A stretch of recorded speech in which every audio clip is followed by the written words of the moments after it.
ബ്രഹ്മദേവന്റെ കൽപ്പനപ്രകാരം വാത്മീകി മഹർഷി രാമായണം എഴുതി.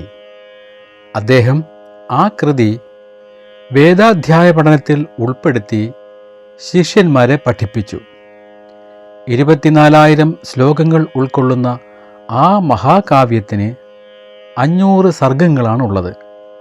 ഇതിലെ ആദ്യ കാണ്ഡത്തിൽ നടന്നുകഴിഞ്ഞ പ്രാധാന്യമർഹിക്കുന്ന സംഭവങ്ങളും ഉത്തരകാണ്ഡത്തിൽ ശ്രീരാമദേവൻ അനുഭവിക്കാൻ പോകുന്ന കാര്യങ്ങളുമാണ് മനക്കണ്ണുകൊണ്ട് കണ്ട് അദ്ദേഹം എഴുതിയത്. ആശ്രമത്തിൻ്റെ അടുത്താണ് തമസാ നദി ശാന്തമായി ഒഴുകുന്നത്. വൃക്ഷത്തിൻ്റെ തണലിൽ ആ നദീതീരത്തുള്ള ഒരു പാറപ്പുറത്തിരുന്ന് വാത്മീകി മഹർഷി സംഘർഷഭരിതമായ മനസ്സോടെ നദിയിലേക്ക് നോക്കിയിരുന്നു. കാറ്റടിച്ച് നദിയിലെ കുഞ്ഞോളങ്ങൾ സൂര്യരശ്മിയിൽ വെട്ടിത്തിളങ്ങുന്നു. അദ്ദേഹം ചിന്താകുലനായി. ഈ കാവ്യം ആരാണ് മധുരമായി ചൊല്ലുക? വിദ്യുത് സദസ്സുകളിൽ പാടി പ്രചരിപ്പിക്കുക? അദ്ദേഹം ചിന്തയോടെ തെളിഞ്ഞ ആകാശത്തേക്ക് നോക്കിയിരുന്നു. പിറകിലെ ആളനക്കം മാമുനി അറിഞ്ഞു. അദ്ദേഹം തിരിഞ്ഞു നോക്കിയപ്പോൾ കോമളരൂപന്മാരായ കുശനും ലവനും മഹർഷിയുടെ പാദങ്ങൾ നമസ്കരിക്കാൻ ആയുന്നതാണ് കണ്ടത്. അവരെ പിടിച്ചെഴുന്നേൽപ്പിച്ച മാമുനി അവരെയും കൊണ്ട് ആശ്രമത്തിലേക്ക് നടന്നു. സംഗീതജ്ഞരും രാജപുത്രന്മാരും മുനിവേഷധാരികളും ധർമ്മജ്ഞരും ആശ്രമവാസികളും സഹോദരങ്ങളും വേദപഠിതാക്കളുമൊക്കെ ആശ്രമമുറ്റത്ത് അവിടെയായി ഇരിക്കുന്നുണ്ടായിരുന്നു. അവരെല്ലാം മഹർഷിയുടെ ആദികാവ്യം പഠിച്ചവരാണ്. ആസനസ്ഥനായ മുനിയുടെ മുന്നിൽ തൊഴുകൈകളോടെ കുശലവന്മാർ നിന്നു. വാത്മീകി മുനി കുമാരന്മാരോട് പഠിച്ച രാമചരിതം പാടിക്കേൾപ്പിക്കുവാൻ പറഞ്ഞു. ഗന്ധർവന്മാരെപ്പോലെ സുന്ദരന്മാരായ കുമാരന്മാർ മധുരമായി ആശ്രമത്തിലുള്ളവരുടെ മുന്നിൽ പാടിത്തുടങ്ങി. പാട്ടിനിടയിൽ സന്ദർഭമനുസരിച്ച് ശൃംഗാരം, വീരം, ഹാസ്യം, കരുണം, രൗദ്രം, ഭയാനകം, ഭീഭത്സം തുടങ്ങിയ എല്ലാ രസങ്ങളും ആ സഹോദര കുമാരന്മാരുടെ മുഖത്ത് പ്രകടമായിക്കൊണ്ടിരുന്നു. രൂപലക്ഷണങ്ങൾ കണ്ടാൽ ആ കുമാരന്മാർ ശ്രീരാമചന്ദ്രൻ്റെ തനിപ്പകർപ്പുകളാണെന്ന് തോന്നും. പാടിപ്പാടി പതിഞ്ഞ രാമചരിതം, രാമായണം ആ ആശ്രമത്തിലെ എല്ലാവരുടെയും മുന്നിൽ വെച്ച് കുശനും ലവനും അമൃത് പകർന്നു കൊടുക്കുന്നത് പോലെ പാടിത്തീർത്തു. അത് കേട്ടവരിലെല്ലാം ആനന്ദ കണ്ണീരുണ്ടായി. വളരെ നല്ല ആലാപനം, കഥ എന്തൊരു മാധുര്യം, വിശിഷ്യ ശ്ലോകങ്ങളുടെ അർത്ഥഗാംഭീര്യം, ഈ കഥ മുന്നിൽ കാണുന്നത് പോലെ തോന്നുന്നു എന്നൊക്കെ പാടിക്കഴിഞ്ഞപ്പോൾ കേട്ടുനിന്നവർ വിളിച്ചു പറഞ്ഞു. അതിനുശേഷം സന്തോഷത്താൽ പലരും ആ കുമാരന്മാർക്ക് പലതരത്തിലുള്ള സമ്മാനങ്ങൾ കൊടുത്തു. ഇത് ഒരു ഇതിഹാസം തന്നെയാണ്, മഹർഷിമാർ ഒറ്റക്കെട്ടായി പറഞ്ഞു. സന്തോഷത്താൽ വാത്മീകി ആ കുമാരന്മാരെ ആശ്ലേഷിച്ച് അനുഗ്രഹിച്ചു. ഇത് മാന്യ സദസ്സുകളിൽ പോയി നിങ്ങൾ പാടിക്കേൾപ്പിക്കണമെന്ന് അദ്ദേഹം കുശലവന്മാരോട് പറഞ്ഞു. സരയൂ നദി ശാന്തമായി ഒഴുകുന്നു. അതിൻ്റെ നിർമ്മലമായ ജലത്തിൽ അരയന്നങ്ങൾ നീന്തിത്തുടിക്കുന്നു. അകലെയായി തലയെടുപ്പോടെ നിൽക്കുന്ന അയോധ്യ നഗരി. അവിടേക്ക് പോകുന്ന പാതകളിലൊന്ന് സരയുവിൻ്റെ തീരത്തുകൂടിയാണ്. കച്ചവടക്കാരും വഴിയാത്രക്കാരും അങ്ങിങ്ങായുണ്ട്.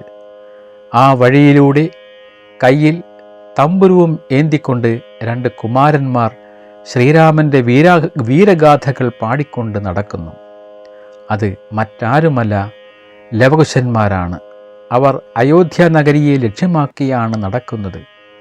അവരുടെ പാട്ടുകൾ കേട്ട് പ്രദേശവാസികൾ കണ്ണിമ ചിമ്മാതെ നോക്കി നിൽക്കുന്നു. അവരുടെ പാട്ടിനേക്കാൾ അവരെ കോമളരൂപന്മാരായിരിക്കാം അത്ഭുത പരതന്ത്രരായി നാട്ടുകാർ നോക്കി നിൽക്കുന്നതിന് കാരണം. കൊട്ടാരത്തിൻ്റെ ഗോപുരദ്വാരത്തിൽ ശ്രീരാമ നാമങ്ങൾ പാടിക്കൊണ്ടു നിൽക്കുന്ന കുശലവന്മാരെ ശ്രീരാമചന്ദ്രൻ്റെ അനുജനായ ഭരതൻ കണ്ടു. ആദരവോടെ ആ മുനികുമാരന്മാരെ ഭരതൻ അരമനയിലേക്ക് ക്ഷണിച്ചു. അവർ പാടിക്കൊണ്ടു തന്നെയാണ് ഭരതനോടൊപ്പം ചെന്നത്.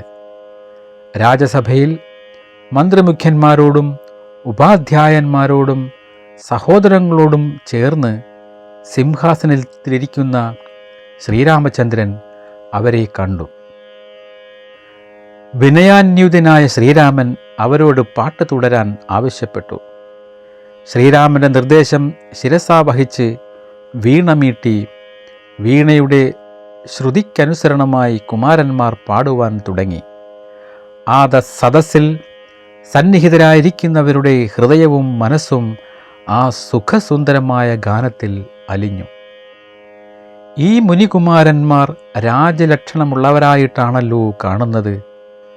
മഹാനുഭാവൻ്റെ ചരിതം, അർദ്ധഗാംഭീര്യമെഴുന്ന കാവ്യം എല്ലാം ഐശ്വര്യാഭിവൃദ്ധികരമാണ് തീർച്ച എന്ന് പലരുടെയും ഹൃദയം മന്ത്രിച്ചു.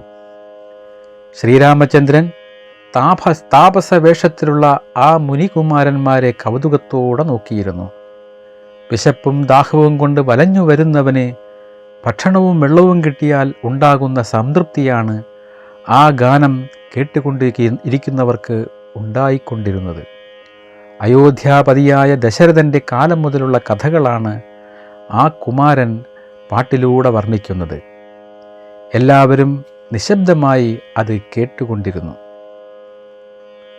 ബ്രഹ്മാവിൻ്റെ സൃഷ്ടിയിൽ ഒന്നാമത്തെ രാജാവായ സഗരൻ, മഹാസാഗരങ്ങൾ നിർമ്മിച്ച സഗരൻ്റെ പുത്രന്മാർ, സർവ്വലോകത്തിലും പേരും പെരുമയും സമ്പാദിച്ച ഭഗീരഥൻ തുടങ്ങിയ രാജാക്കന്മാരെല്ലാം ഇക്ഷ്വാകുകുലത്തിൽ പിറന്നവരാണ്.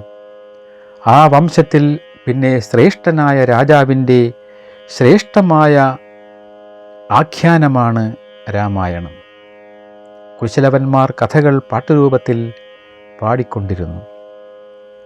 സരയൂ നദി കൊണ്ട് നീലക്കര ചാർത്തിയ കോസല രാജ്യത്തിൽ ഐശ്വര്യസമൃദ്ധമായ ജനപദങ്ങളും ലോകപ്രശസ്തിയാർജിച്ച അയോധ്യ നഗരവുമുണ്ട്. ധനധാന്യങ്ങൾ നിറഞ്ഞ ഈ നഗരിയെ നിർമ്മിച്ചത് മനു എന്ന മഹാരാജാവാണ്.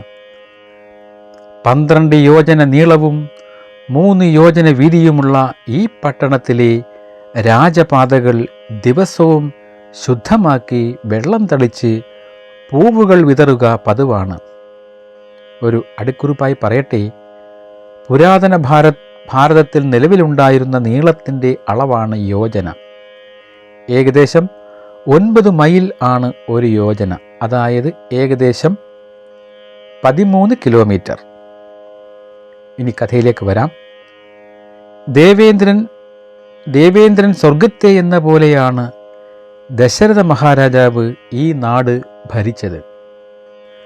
കമാനത്തോടു കൂടിയ വാതിലുകൾ, വിസ്തൃത രാജവീഥിയിലെ സമൃദ്ധങ്ങളായ ആഭരണങ്ങൾ, എല്ലാവിധത്തിലുമുള്ള യന്ത്രായുധങ്ങൾ, എല്ലാ തരത്തിലുമുള്ള ശില്പകലകളിലെ വിദഗ്ധന്മാർ, ഇങ്ങനെ അതുല്യ ശ്രീശോഭയാർന്ന അയോധ്യയിൽ സൂതന്മാർ, മാഗധന്മാർ എന്നിവർ തിങ്ങിത്താമസിക്കുന്നു. വലിയ രാജധാനികൾ, ശത്രുക്കൾക്ക് പ്രവേശിക്കാൻ സാധിക്കാത്തത്ര ആഴമുള്ള കിടങ്ങുകൾ രാജധാനിക്ക് ചുറ്റുമുണ്ട്. ഉത്തമങ്ങളായ സ്ത്രീകളാണ് അവിടെയുള്ളത്. കലാകാരന്മാർ ധാരാളമുണ്ട്. ചുറ്റുമതിലുകളും മനോഹരങ്ങളായ പൂന്തോട്ടങ്ങളും എങ്ങും കാണാം. കൊള്ളയോ കൊള്ളിവയ്പോ നാട്ടിലില്ല. യുദ്ധവിദഗ്ധന്മാരെ വെച്ചാണ് നരേന്ദ്രന്മാരിൽ ഉത്തമനായ ദശരഥ മഹാരാജാവ് അയോധ്യ രാജ്യത്തെ പരിരക്ഷിച്ചത്.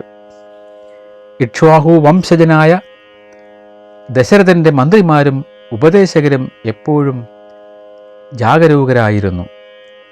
ദശരഥ മഹാരാജാവിന് വിശ്വസ്തരായ 8 മന്ത്രിമാർ ഉണ്ടായിരുന്നു. ദൃഷ്ടി, ജയന്തൻ, വിജയൻ, സിദ്ധാർത്ഥൻ, അർത്ഥസാധകൻ, അശോകൻ, മന്ത്രപാലൻ, സുമന്ത്രൻ എന്നിങ്ങനെയായിരുന്നു ആ 8 മന്ത്രിമാരുടെ പേരുകൾ.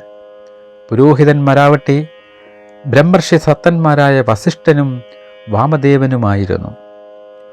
ഒരു കാര്യത്തിലും കള്ളം പറയാത്തവരായിരുന്നു അവർ.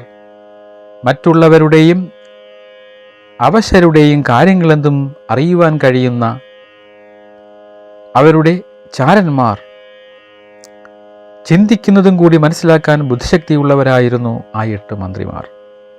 തികച്ചും പരീക്ഷിച്ച് തൃപ്തിപ്പെട്ടതിനു ശേഷമേ ഏതൊരുവനെയും സുഹൃത്തുക്കളായി പോലും സ്വീകരിച്ചിരുന്നുള്ളൂ. അനീതി എവിടെ കണ്ടാലും ശിക്ഷിക്കും. പുത്രന്മാരാണെങ്കിൽ ശിക്ഷയിൽ നിന്ന് രക്ഷപ്പെടാൻ കഴിഞ്ഞിരുന്നില്ല താനും. രാജപുങ്കവനായ ദശരഥൻ അയോധ്യ രാജ്യത്തെ സ്വന്തം വീടുപോലെയാണ് കാത്തുരക്ഷിച്ചിരുന്നത്. ഇത്രയൊക്കെ മഹാനായ ദശരഥന് കടുത്ത ഒരു ദുഃഖം ഉണ്ടായിരുന്നു. 3 ഭാര്യമാർ ഉണ്ടായിരുന്നിട്ടും അവർക്കാർക്കും സന്താനങ്ങളുണ്ടായില്ല. പുത്രന്മാരില്ലാതെ ദുഃഖിച്ചിരുന്ന അദ്ദേഹത്തിൻ്റെ മനസ്സിൽ ഒരു ചോദ്യം ഉയർന്നു വന്നു. എന്തുകൊണ്ട് ഒരു അശ്വമേധയാഗം നടത്തിക്കൂടാ? ചിന്തയിലൊടുവിൽ അശ്വമേധയാഗം നടത്തുവാൻ അദ്ദേഹം മനസ്സിലുറച്ചു. ഏറ്റവും വിശ്വസ്തനായ സുമന്ത്രൻ എന്ന മന്ത്രിയെ അടുത്തു വിളിച്ച് രാജാവ് പറഞ്ഞു, എൻ്റെ ആചാര്യന്മാരെയും സർവ പുരോഹിതന്മാരെയും വേഗത്തിൽ വരുത്തുക. സുമന്ത്രൻ വേഗത്തിൽ പോയി രാജാവ് പറഞ്ഞ പ്രകാരം പ്രവർത്തിച്ചു. വേദപരാംഗതന്മാരായ സൃഞ്ജയൻ, വാമദേവൻ, ജാബാലി, കശ്യപൻ, മറ്റു പുരോഹിതർ തുടങ്ങിയ വസിഷ്ഠൻ, മറ്റു പ്രധാന ബ്രാഹ്മണശ്രേഷ്ഠരും എല്ലാവരും എത്തിച്ചേർന്നു. അവർ വന്നുകൂടിയപ്പോൾ അവരോടായി ദശരഥൻ പറഞ്ഞു, പുത്രനില്ലാത്തതുകൊണ്ട് നിർഭാഗ്യവാനാണ് ഞാൻ. സുഖമെന്നൊന്ന് എൻ്റെ മനസ്സിലില്ല. സന്താനാർത്ഥിയായ ഞാൻ ശാസ്ത്രം നിർദ്ദേശിക്കുന്ന വിധത്തിൽ അശ്വമേധയജ്ഞം ചെയ്യുവാൻ ആഗ്രഹിക്കുന്നു. അത്യുത്തമമായ തീരുമാനം എന്ന് അവിടെ കൂടിയവരെല്ലാം ഒരേ സ്വരത്തിൽ പറഞ്ഞു. അത് കേട്ട് രാജാവിന് സന്തോഷമാവുകയും ചെയ്തു. അവർ പിന്നെയും പറഞ്ഞു, യജ്ഞത്തിന് വേണ്ടതെല്ലാം ഒരുക്കാം. അങ്ങയുടെ അശ്വത്തെ വിടാം. സരയൂ നദിയുടെ വടക്കേക്കരയിൽ യാഗശാല നിർമ്മിക്കാം. പുത്രന് വേണ്ടി ആഗ്രഹിക്കുന്ന അങ്ങയ്ക്ക് ഇങ്ങനെ ഒരു ബുദ്ധി തോന്നിയത് നല്ലത് തന്നെ. തീർച്ചയായും പുത്രലാഭം ഉണ്ടാകും. അനുഗ്രഹാശസ്സുകളോടെ അവരുടെ വാക്കുകൾ കേട്ട് ദശരഥന് സന്തോഷമായി. അദ്ദേഹം മന്ത്രിമാർക്ക് നിർദ്ദേശം നൽകി, എൻ്റെ ഗുരുവര്യന്മാർ പറഞ്ഞതുപോലെ എല്ലാം ഒരുക്കണം. അതിസമർത്ഥന്മാരായ ഭടന്മാർ അശ്വസംരക്ഷണത്തിനായി പോകട്ടെ. സരയൂ നദിയുടെ വടക്കേക്കരയിൽ യജ്ഞശാല തീർക്കുക. യഥാക്രമം യഥാവിധി എല്ലായിടത്തും ശാന്തികർമ്മം നടക്കട്ടെ. ഏതൊരു രാജാവിനും അശ്വമേധയാഗാദികൾ നടത്തുവാൻ സാധിക്കും. പക്ഷേ ന്യൂനതയൊന്നും കൂടാതിരിക്കാനാണ് പ്രയാസം. ഏതെങ്കിലും തരത്തിൽ മുടക്കം ഉണ്ടാക്കാൻ ബ്രഹ്മരാക്ഷസന്മാർ ശ്രമിക്കും. ചെറിയൊരു തെറ്റുപറ്റിയാൽ യജ്ഞകർത്താവ് നശിക്കും. അതുകൊണ്ട് തടസ്സം കൂടാതെ യാഗം സമാപിപ്പാൻ സമർത്ഥന്മാരായ നിങ്ങൾ എല്ലായിടത്തും എപ്പോഴും അതിശ്രദ്ധയോടെ ഉണ്ടാകണം. ദശരഥ മഹാരാജാവിൻ്റെ കൽപ്പന കേട്ട് മുനിശ്രേഷ്ഠന്മാർ ഹൃദയം തുറന്ന് പ്രശംസിച്ചു. അദ്ദേഹത്തിൻ്റെ അനുവാദം വാങ്ങി എല്ലാവരും പിരിഞ്ഞുപോയി. അന്തഃപുരത്തിലെത്തിയ മഹാരാജാവ് റാണിമാരോട് പുത്രലാഭത്തിനായി നടത്തുന്ന യാഗത്തിന് ദീക്ഷ കൈക്കൊള്ളുവാൻ നിർദ്ദേശിച്ചു. യജ്ഞശാല നിർമ്മാണം നടന്നുകൊണ്ടിരിക്കെ ഒരു ദിവസം വിശ്വസ്തനായ മന്ത്രി സുമന്ത്രൻ രാജാവ് ദശരഥൻ്റെ അടുത്തു ചെന്ന് ചില വിവരങ്ങൾ രഹസ്യമായി പറഞ്ഞു. പ്രഭു, വളരെ പണ്ട് നടന്ന ഒരു വർത്തമാനം ഋത്വിക് വര്യന്മാർ പറഞ്ഞിട്ടുണ്ട്. അത് എൻ്റെ ഗുരുദേവൻ ഉപദേശിച്ചിരുന്നത് ഓർമ്മയുണ്ട്. അതീവ രഹസ്യമാണ്. അത് ഞാൻ ഭവാനോട് പറയാം. സനൽകുമാര മഹർഷി ഋഷിസഭയിൽ വെച്ച് അങ്ങയുടെ പുത്രോൽപത്തിയെപ്പറ്റി പറഞ്ഞതാണ്. ബ്രഹ്മർഷി ശ്രേഷ്ഠനായ കശ്യപന് വിഭാണ്ഡകൻ എന്നു പേരായ ഒരു പുത്രനുണ്ട്. അദ്ദേഹത്തിന് ഋഷ്യശൃംഗൻ എന്ന ഒരു പുത്രൻ ജനിക്കും. തികഞ്ഞ ബ്രഹ്മചാരിയായിട്ടായിരിക്കും ആ ഋഷി കുമാരൻ വളരുക. തികഞ്ഞ തപനിഷ്ഠയിൽ കഴിയുന്ന അവന് പിതാവിനെ അല്ലാതെ മറ്റാരെയും അറിഞ്ഞുകൂടാ. അതിപ്രതാപിയായ ലോമപാത രാജാവ് അക്കാലത്ത് അംഗരാജ്യം ഭരിക്കുകയായിരുന്നു. രാജാവിൻ്റെ ദോഷത്താൽ ആ രാജ്യത്ത് വർഷങ്ങളോളം മഴ പെയ്യില്ല. സർവജീവികളും ഭയപ്പെടുന്ന ആ സന്ദർഭത്തിൽ രാജാവിന് തൻ്റെ തെറ്റ് ബോധ്യമാകും. പുരോഹിതന്മാരോട് വേണ്ട കർമ്മങ്ങൾ എന്താണെന്ന് ചോദിക്കും. അപ്പോൾ അവർ പറയും, ഏതെങ്കിലും വിധത്തിൽ ഋഷ്യശൃംഖനെ നാട്ടിലേക്ക് വരുത്തി രാജകുമാരി ശാന്തയെ യഥാവിധി വിവാഹം കഴിച്ചു കൊടുക്കാൻ. ബ്രഹ്മർഷികുമാരനെ പുറം ലോകത്ത് കൊണ്ടുവരുന്നത് അന്ന് എളുപ്പമുള്ള ഒരു കാര്യമായിരിക്കില്ല. പുരോഹിതന്മാരെയും മറ്റ് മന്ത്രിമാരെയും രാജാവ് കാട്ടിലേക്ക് അയക്കും. എന്നാൽ വിഭാണ്ഡകനോടുള്ള പേടി മൂലം അവർ പോകില്ല. അപ്പോൾ അവർ കൂടിയാലോചിച്ച് മറ്റെന്തെങ്കിലും ഉപായം രാജാവിനോട് പറയും. അവരുടെ യുക്തികൾ രാജ്യത്തെ പ്രശസ്തങ്ങളായ വേശ്യകളെ പറഞ്ഞയക്കും. അവർ ഋഷ്യശൃംഖനെ അംഗരാജ്യത്ത് കൊണ്ടുവരും. പുത്രിയെ യഥാവിധി അദ്ദേഹത്തിന് വിവാഹം കഴിച്ചു കൊടുക്കുകയും ചെയ്തു. ലോമപാതൻ്റെ ജാമാതാവായ ഋഷ്യശൃംഖൻ അങ്ങയ്ക്ക് പുത്രലാഭത്തിനുള്ള ക്രിയകൾ ചെയ്തു തരികയും ചെയ്തു. ഇപ്പോൾ ഋഷ്യശൃംഖൻ ലോമപാത രാജാവിൻ്റെ ജാമാതാവായി കൊട്ടാരത്തിൽ താമസിക്കുകയാണ്. സുമന്ത്രൻ പറഞ്ഞത് കേട്ടപ്പോൾ രാജാവിൽ ആകാംക്ഷയുണ്ടായി. ദശരഥൻ സുമന്ത്രനോട് ചോദിച്ചു, സുമന്ത്രരെ, അഗ്നിസദൃശ്യനായ ആ മാമുനീന്ദ്രൻ ഋഷ്യശൃംഖനെ എങ്ങനെയാണ് അംഗരാജ്യത്തിലേക്ക് ലോമപാതൻ കൊണ്ടുവന്നത്? വിസ്തരിച്ചു പറയൂ. മന്ത്രിസത്തമനായ സുമന്ത്രൻ പറഞ്ഞു, ആരണ്യവാസിയായ ഋഷ്യശൃംഖൻ ഏറ്റവും നിഷ്ഠയുള്ളവനാണ്.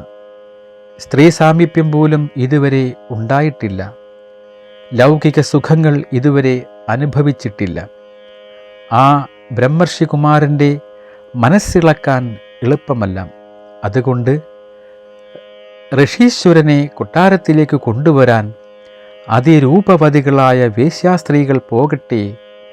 വിവിധ ഉപായങ്ങൾ കൊണ്ട് പ്രലോഭിപ്പിച്ച് കൊണ്ടുവരണം.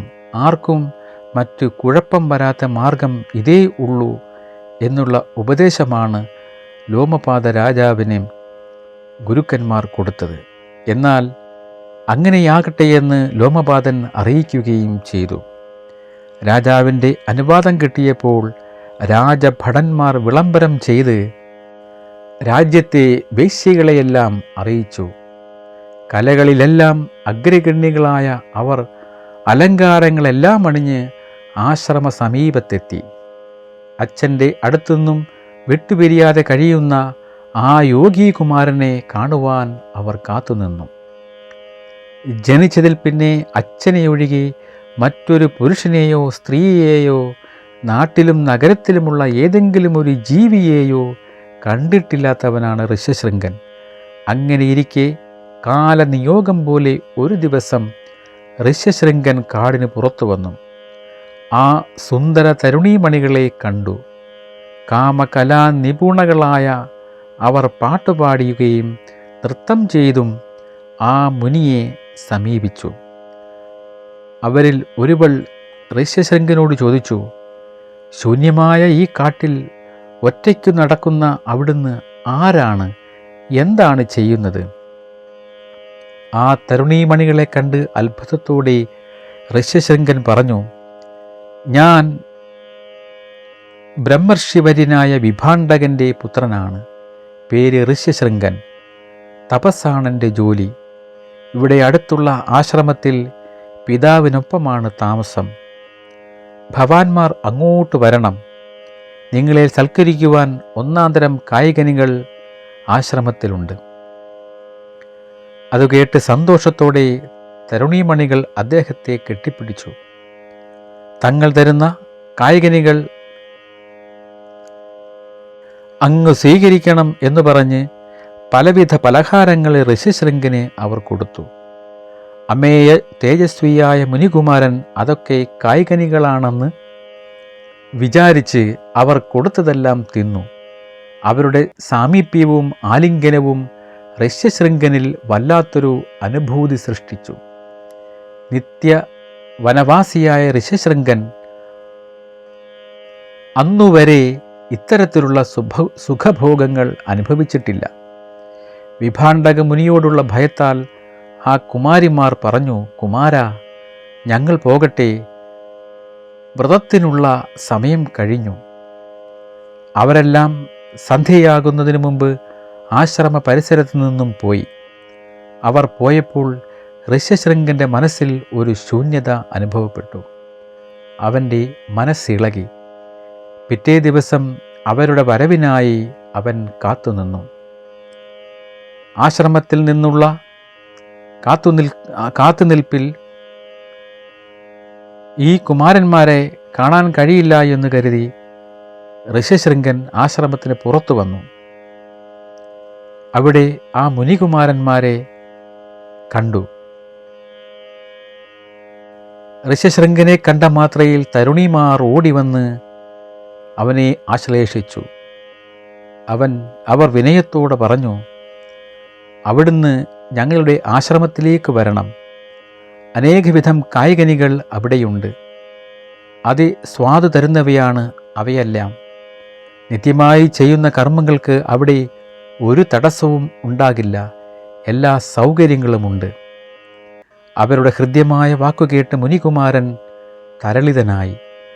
ഋഷ്യശൃംഗൻ അവരോടൊപ്പം പുറപ്പെട്ടു. ആ ദിവ്യൻ അംഗരാജ്യത്ത് കാല് കുത്തിയപ്പോൾ തന്നെ പ്രകൃതി സുഖശീതളമായി കഴിഞ്ഞു. പെയ്യാതിരുന്ന മഴ കോരിച്ചൊരിഞ്ഞു തുടങ്ങി. ഋഷ്യശൃംഗൻ കൊട്ടാരത്തിൽ പ്രവേശിപ്പിച്ചപ്പോൾ ലോമപാദൻ അദ്ദേഹത്തിൻ്റെ കാൽപാദങ്ങളിൽ നമസ്കരിച്ചു.